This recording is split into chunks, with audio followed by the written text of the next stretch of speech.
Welcome to another episode of Chad's Chat. Join Chad Chilius and me, Dax Castro, where each week we wax poetic about document accessibility topics, tips, and the struggle of remediation and compliance. So sit back, grab your favorite mug of whatever, and let's get started. Welcome, everyone. Today's podcast is sponsored by the North Idaho College and the upcoming Pave the Way to Global Accessibility Awareness Day, or PWGAD, which is in Coeur d'Alene, Idaho. PWGAD is on April 19th, 2023, and more information can be found at nic.edu/PWGAAD. So we want to thank them for being our sponsor on today's podcast.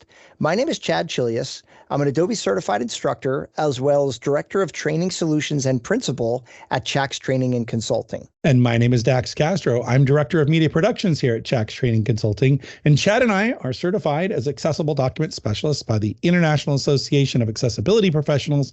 And if you'd like your certification, head on over to accessibilityassociation.org/certifications. And if you didn't get the chance to listen to our last podcast where we talked about an article by Carl Groves on that certification, I highly suggest you go and take a look at that. It was a good article. How you doing, Chad? Doing well. Awesome. It's a beautiful day here in Pennsylvania, and just kind of enjoying the sunshine and the allure of possible warm weather coming on the horizon. Well, we actually had a break in the rain here as well, and I've got a koi pond in the backyard that is a giant pit that needs to be the construction needs to start happening. So I've got 5 yards of gravel in my front yard right now that I need to move into the backyard. So actually, after this podcast, I'll be outside shoveling gravel for the rest of the day, not looking forward to it. But yeah. Well, today, Chad, we've got two great guests with us. Jeremy Seda, who's an IT accessibility coordinator for North Idaho College, and Jacalyn Stallings, who is a vocational rehab counselor.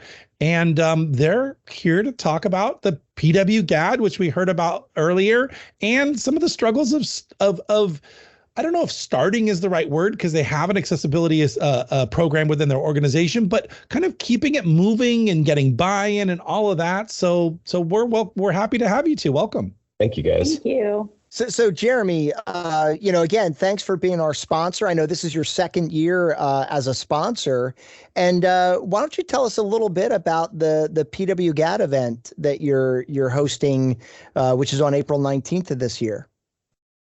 Great. Well, we started this out. Actually, Jackie was one of our, founding members with the committee that we had set up doing planning around the event. I'm not an event planner. I basically did websites and accessibility, and so event planning was new to me. And so starting from scratch on something to bring awareness around accessibility, assistive technology, and just providing solutions not only for obviously people with disabilities, but enhancing the learning and working experience of others who might find use in some of these tools was really the goal around the event. So in a nutshell, that's kind of how it came to be, and just kind of winging it, but bringing in qualified people that could speak to their experiences and, really making this event the best it could be. And while we were focused on accessibility and assistive technology, really we kept the goal of universal design through every aspect of the event as the core driving factor behind all the planning with each of the meetings. So this is the fourth year that we're doing the event, and it's, we had a little hiccup in 2020, as everybody did, but we've kept it going strong, and it's just always trying to push things a little bit more and, try to bring in new emerging technologies, while also maintaining that sometimes the simple solution could be right in front of us and not cost us anything, like a simple bendy straw. Just trying to keep people knowledgeable in that assistive technology doesn't have to be expensive. It doesn't have to be elaborate. Sometimes the most basic thing we can do is the best solution.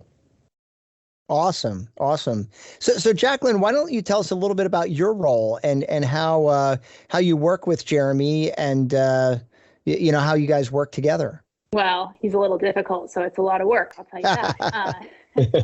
No, so I first met Jeremy on the campus of North Idaho College. I was born legally blind in 1980, so I'll age myself right away, and ended up really kind of almost not wanting to be part of the disability world growing up, because I always associated it with being less than or having less than. And I think those of us that grew up in the disability world, the culture has traditionally been a little bit like negative when it comes to disability and inclusion, and it's us and them and those people need accessibility.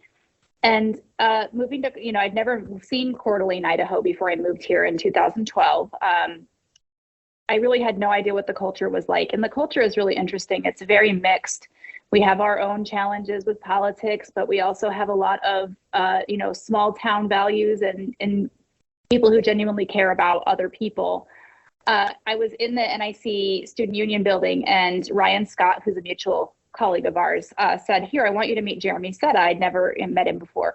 And he came up to me and he handed me his business card, and it was in Braille. And Jeremy's the first person I ever came across in North Idaho who ever actually had a business card ready for me to read on the spot. So he immediately caught my attention. I was like, I don't know much about this guy, but I know that whatever he's doing, I want to be a part of it, because if he just automatically does that without it being an issue or something that has to be just designed for me, that's exactly the kind of situation that I think is so important for us culturally and on a bigger level. And that has always been what I've seen from Jeremy ever since. I feel like he's really great at taking the us and them and making it we. And he's just always thinking outside the box. And so we started to do these fairs. I think, again, we're coming from a culture where there isn't a lot of education and awareness. People care, but I feel like it almost comes from a culture of pity rather than acceptance, if that makes any sense. Not to overgeneralize.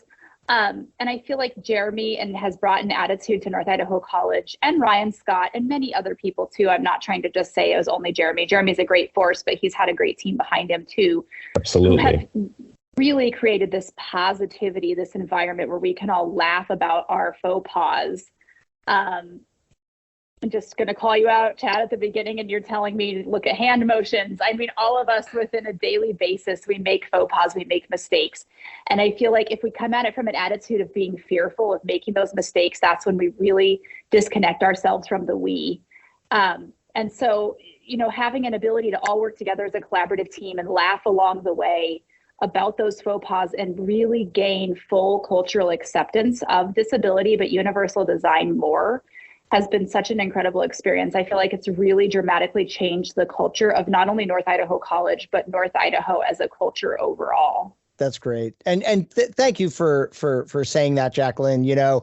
I think, for many of us, we do often have a fear of saying the wrong thing, right? And of, for lack of a better term, like offending, somebody, even though it's not coming from from that angle at all, right? I mean, but we make these faux pas, and I think I really respect you for taking it lightly and not taking offense to it. So thank you very much. It's interesting that you bring that up, because we were at CSUN, the CSU Northridge Assistive Technology Conference. And as we're walking down the hallway, there are people who are stationed about every, 50 feet or so, that are designed. Their whole job is to help people who might be lost or, going the wrong direction or whatever. And this gentleman comes down the hallway and he starts to go to the right instead of going forward. And the person that was there was like, no, come here, this way. You got it. No, that's it. Good job. And she was just trying to be positive and reinforcing, but the way it came across was highly dismissive and very condescending. In fact, the guy that was there was like, excuse me? It really feels like you're talking down to me. And she's like, no, I talk that way to everybody. And I kind of went back, and we had been walking away, and I'm hearing this and my spidey senses are tingling, right? I'm like, oh, don't say nothing. Just let it go. And I go, you know what? This is a teaching moment. So I went back and I said, hey, I just want you to understand, as positive as you mean it, it still can come across this other way. And people with disabilities already have a chip on their shoulder because some people feel like I can't, or that other people look at me like I can't. And when you're condescending like that, even though you mean it in the most positive way, it's really not helpful. And she goes, wow, thank you so much for bringing it up. I didn't mean it, but I'll make sure I watch what I say in the future. And I think when we're not afraid to make those stand-ups, to stand up for that kind of situation, and not in an angry way. I didn't go over and yell at her and tell her how terrible she was for doing that, but in a positive way. I think it helps everyone have a better experience overall. Yeah. Yeah. It's about microaggressions of ableism. And people, I think, sometimes feel like, oh, people with disabilities are oversensitive. And I think for the most part, and of course it's a case by case, because people with disabilities are people, right? And so we're all going to have different temperaments, different capacities. But I do feel like, especially those of us that are out to educate, have a very, very high capacity for taking things in stride. But when you are in tiny ways, every time you go to a meeting, I always tell people, and I believe it, but every time I go to a meeting, I have to prove myself. Like anytime I go into a meeting where people don't know me, I am already been dismissed as capable from the start. And then it's my job right then to create the experience of people realizing I'm capable.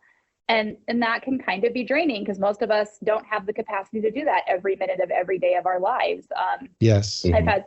I've had situations where I was in a grocery store with my young children and people have said, oh, look, it's mommy's little helper. Or I had a woman approach me and tell me that my daughter's face was messy. I mean, that's our daily life. And I feel like when I can laugh about it, it's such a strong coping technique. And, when you're constantly dismissed, when you go circle around, when you go into a meeting and the document isn't ready for you, and it's just, oh, well, it's not that important, or, oh, well, you don't really need it.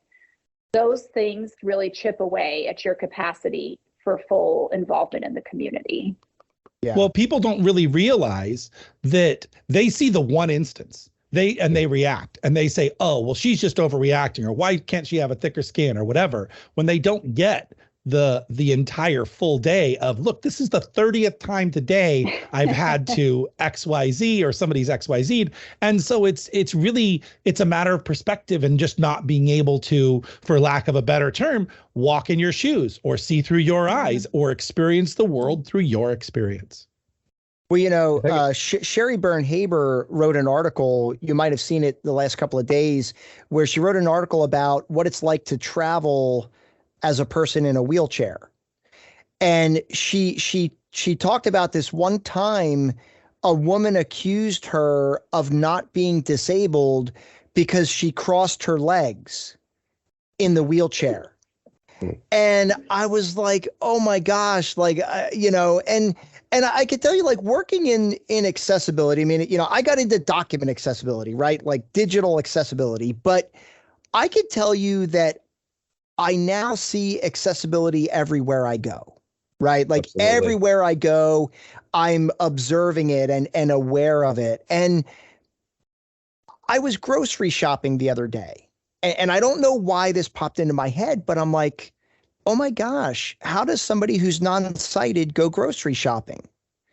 We talk about all these like, things that we make available to people to, access information. But in a grocery store, how on earth? I mean, I can't find anything in the grocery store, right? You know what I mean? So, it must be, it's really, when you think about those things, I always think about accessibility is equal access for all. That's all we're trying to provide for everybody, is equal access for everyone. And I think we all just need to remember that. So real quick, if you old school, you would go into the store and you would have to have a customer service person help you, which legally they do have to help you because of the ADA. So that's cool. However, one benefit that came out of the pandemic is drive up. So curbside, I make a grocery order every week on the Fred Meyer website. It's all accessible and I can choose exactly what I want. I'm not coming home with the fat-free mayo by accident anymore.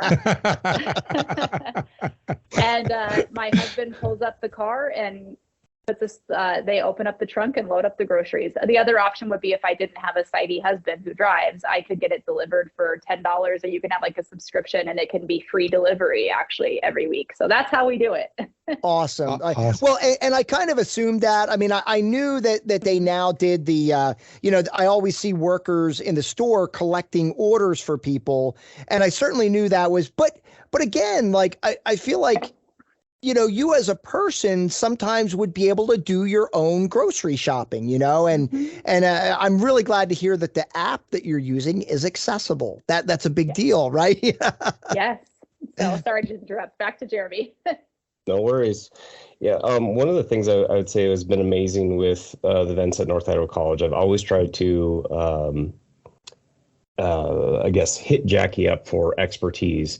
And until she says no, I'm just going to keep asking because she always she's not afraid to bring constructive criticism to the table, and embracing that criticism in the positive light is really at the end of the day what's going to keep making our events more and more accessible. I don't know if we'll ever get to the point where we can comfortably say that my event is 100% accessible, but it's like I'm going to give 100% the effort to make it accessible. And I like to tell a story about the one of the initial meetings we had with PW GAD in planning. I remember Jackie was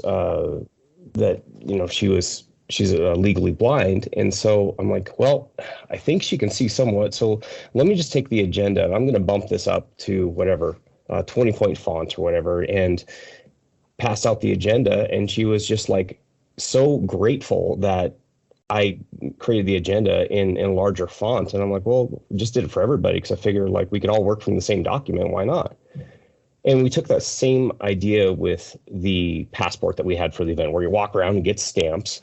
And, Jackie's like, okay, so how does a blind person experience this? So I'm like, oh, yeah, gotcha.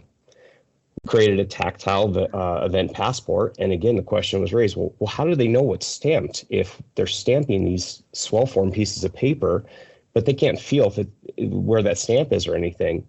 Mm-hmm. And Jackie was like, well, why don't you guys just use like yard sale stickers? Because now you have a tactile feel on a tactile passport. And then we brought up the question of like, well, what do we do with the passport? These are like $1.50 a sheet to print these out.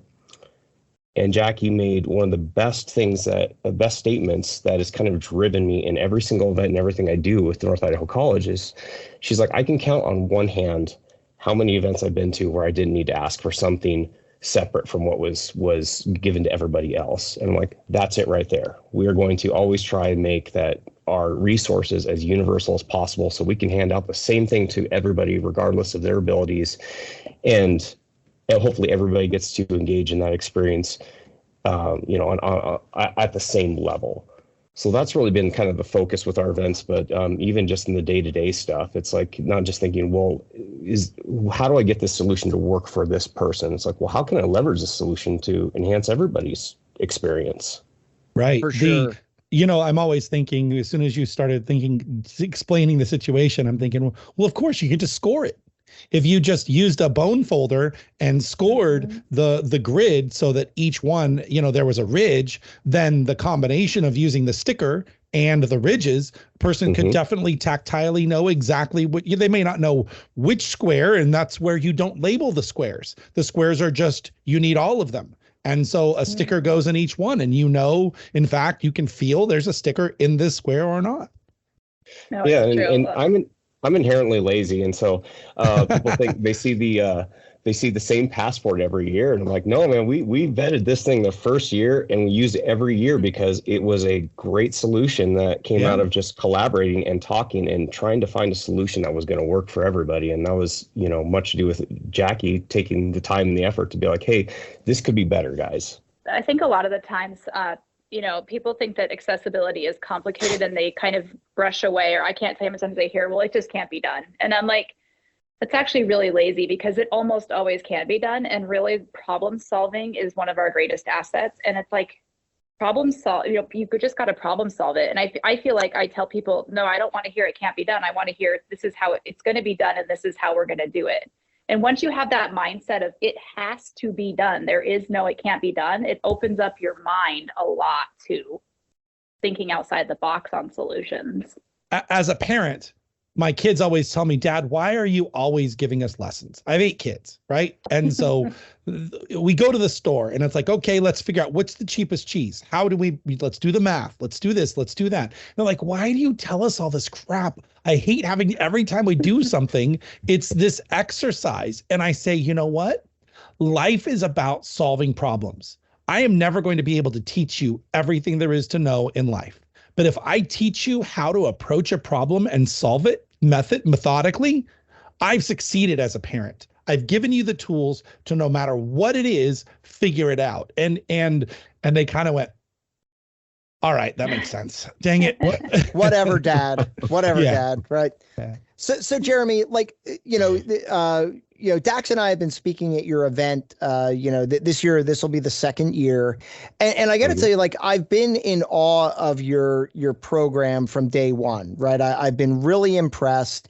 And, we often on our podcast talk about the challenges of getting buy-in in your organization. And so I'm curious, how did that work at North Idaho College, right? Like, were people like automatically on board from the get-go, or did you have to do education and get buy-in like the rest of us?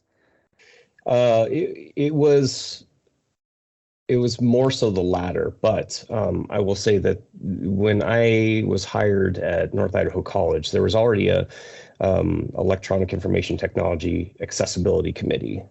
So there's already a committee, and those are the first people I met with, and I was just like, oh my gosh, everybody in this organization loves accessibility. It's like, no, they put me in front of the people that were trying to drive this home, and also they were the ones in charge of hiring me. So of course we got off on the right foot. And then there was always the difficulty of trying to educate people. People are initially dragging their feet when something's going to translate to more work. And the few and far betweens are the people who just adamantly put their foot down, like, no, this is my proprietary information. I don't need to make it accessible. And so I always was very hesitant to ever use a stick. I always tried to use the carrot. And one day I got super, super duper frustrated and talked to my chief information officer, Ken Wardinsky, and I said, hey, I did my research, and here's the stick that we can use to guide people, to make people make their stuff accessible. And he's like, yeah, Jeremy, I'm not a fan of that stick approach either, but what works really well is a Nerf hammer. It's not going to hurt anybody, but sure is annoying if you just keep belting them with a Nerf hammer and saying, hey, make it accessible, make it accessible, make it accessible. Where's the captions? Where's the audio description? And, it wasn't that I wanted to be the accessibility police, but yeah, I'd seen that a few times with departments saying, guys, you keep putting out these public videos. Sometimes I know they need audio description, and they're always going to need to have human vetted captions.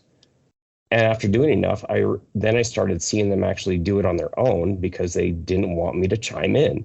Super. And then to hear that department then turn around and tell somebody else, no, we have to legally do this, guys, but it helps way more people than you can imagine.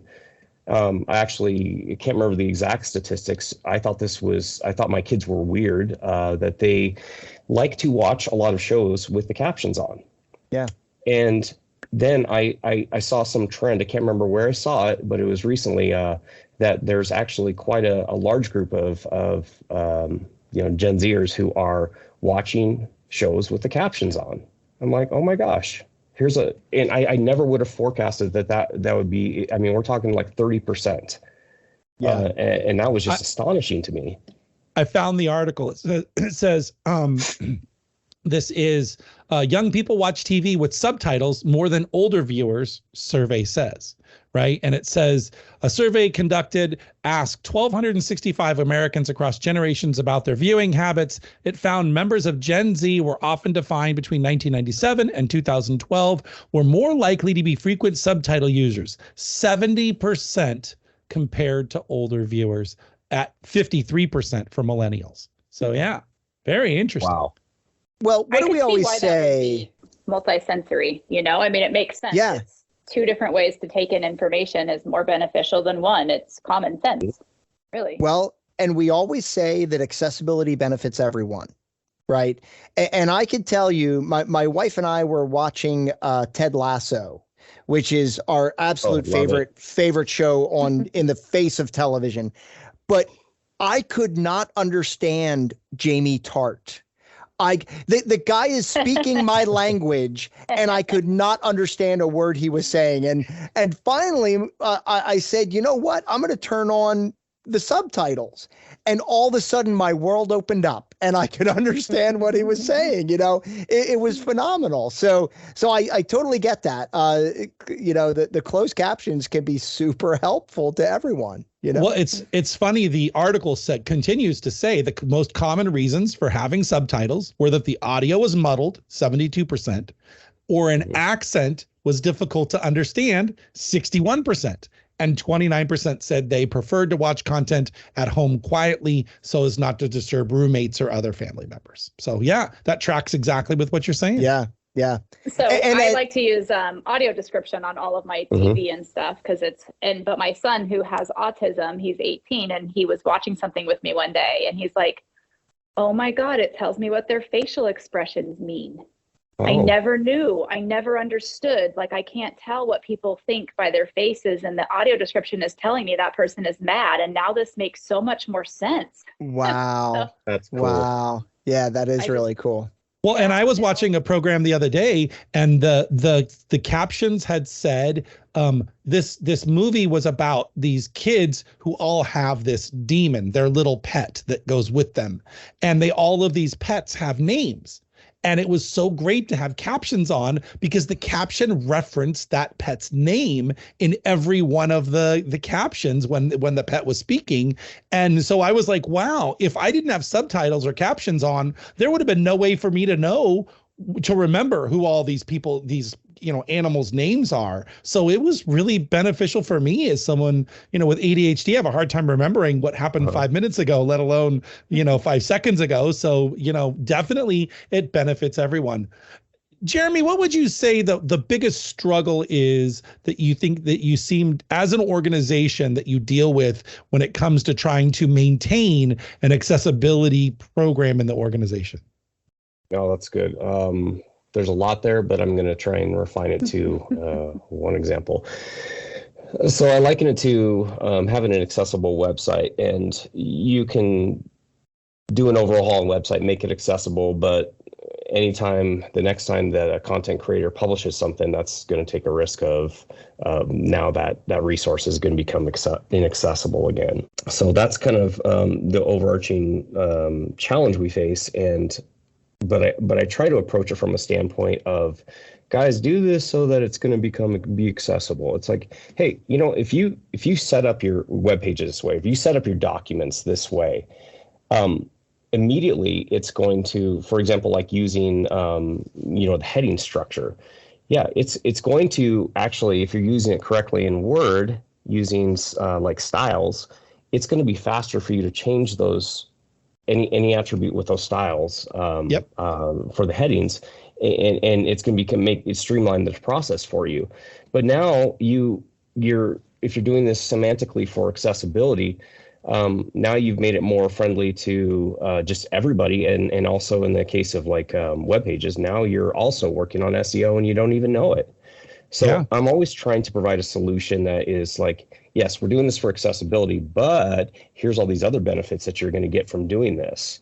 And I love that aha moment when somebody gets it and they're like, oh my gosh, this is going to be work, but it's going to be worth it. Like, absolutely. Our podcast has a transcript, and we post those transcripts on our website. I have to go through and listen to the podcast and then come up with a heading for the different areas of the podcast, so that as someone goes back and reads the transcript, it's not just this big, long stream of stuff, but I will tell you, search for any accessibility term and add the word Chax to it, or Dax or Chad, and we come up like top 3 answers on the board. So, I mean, It definitely helps SEO. Awesome. That is awesome. Absolutely.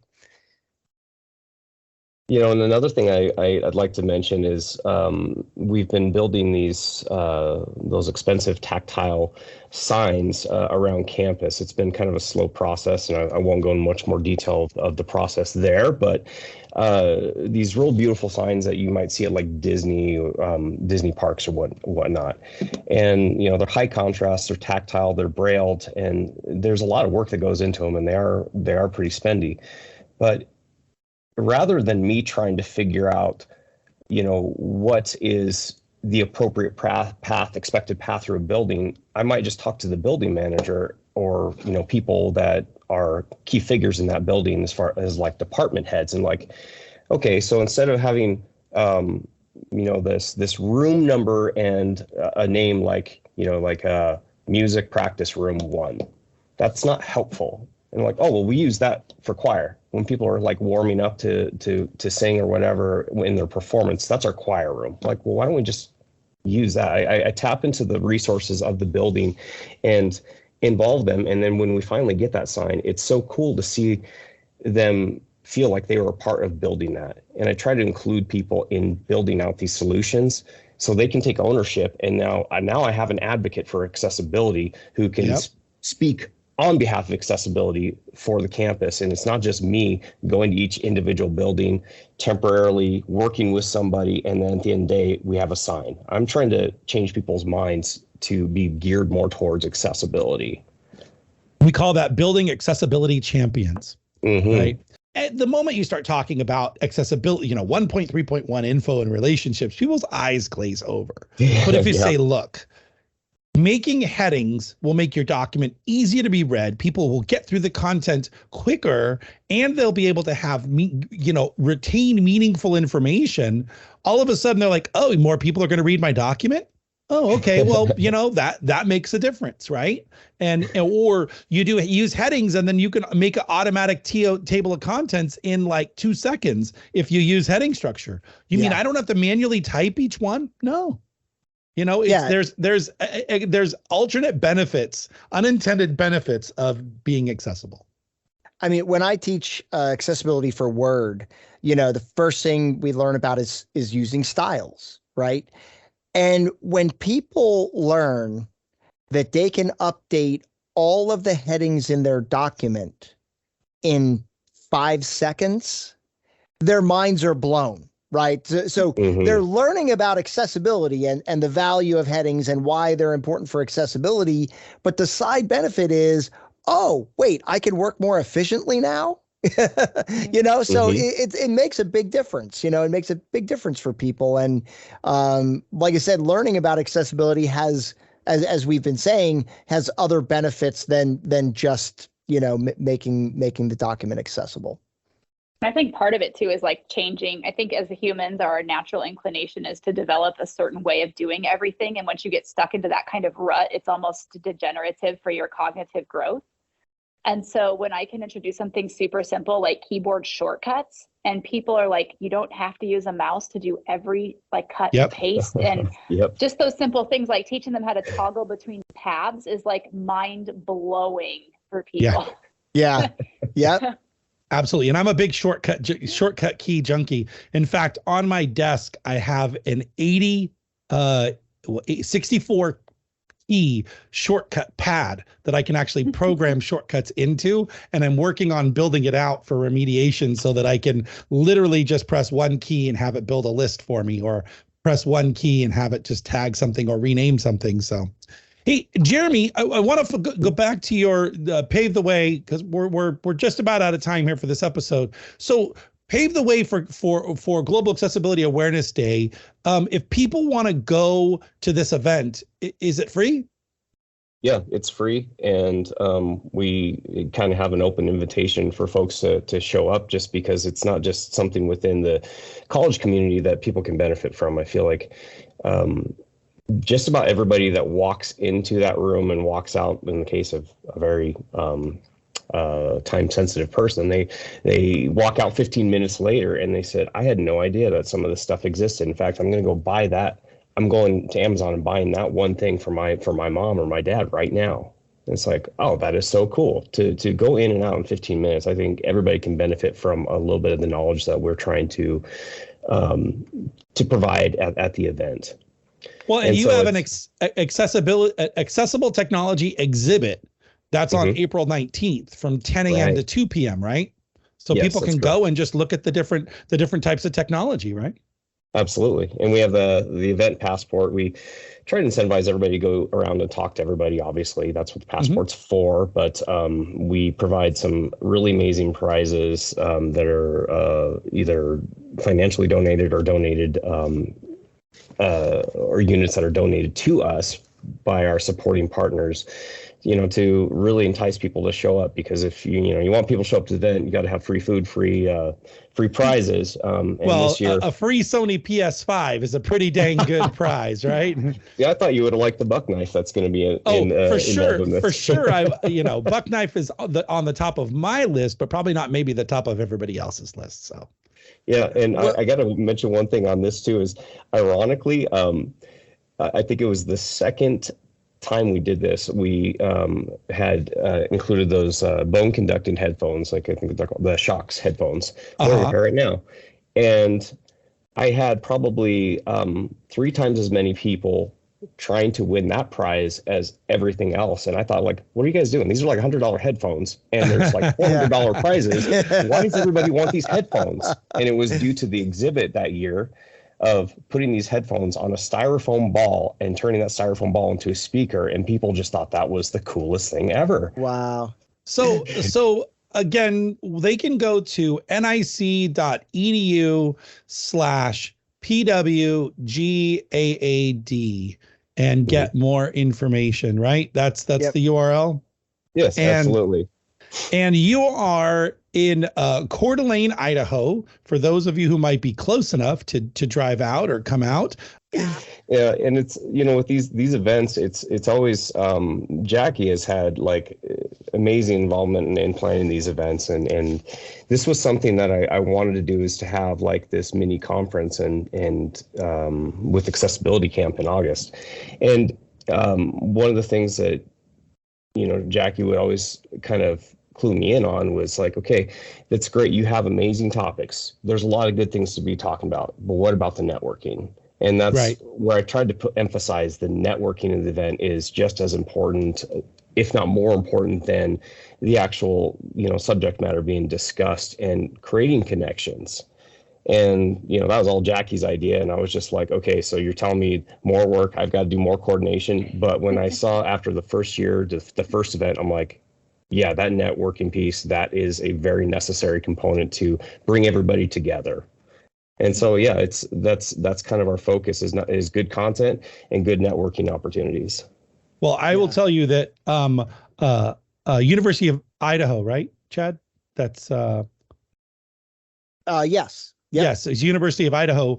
With our connection by being at your event helped us make about 1,600 documents accessible for the University of Idaho. Wow. So we were able to go in and help them with their giant backlog full of documents. He had said, he goes, we'd love to get these done by the end of the year. And I said, well, we could probably get them done for you in about 3 weeks. And so we were able to get all 1,600 documents done in under a month and get him all squared away on some major backlog for their accessibility of documents. So it was a really great amazing thing. Well, Jeremy, Jacalyn, thank you so much for joining us and being our guest on today's podcast. It's always a pleasure having you guys on. Yeah, thank you guys. This is I got to say, like, your podcast is one of my favorites, and it's one of those ones where I'm typically saying, play next, because I want to sit down and really take in all the content, not just listen to something on my drive. So it's, I just feel like there's so much value, and I always try to divert my full attention because there's so many good nuggets of information with every podcast you guys have and with every speaker that you bring on. So I appreciate your guys' efforts. It's awesome. Thanks so much, and Jackie. Jeremy. I always appreciate you, Jackie. Awesome. Thanks, you guys too. And we'll see you in August. Absolutely. Awesome. Absolutely. Absolutely. All right, guys. Well, thank you once again for joining us for today's podcast. And once again, we want to thank the North Idaho College and their upcoming Pave the Way to Global Accessibility Awareness Day, or PWGAD, in Coeur d'Alene, Idaho, which is on April 19th of this year. And just remember, if you're looking for in-person or online training or struggling to establish an accessibility program within your organization, head on over to accessibilityunraveled.com to learn more. My name is Chad Chilius. And my name is Dax Castro, where each week we unravel accessibility for you. Thanks, guys.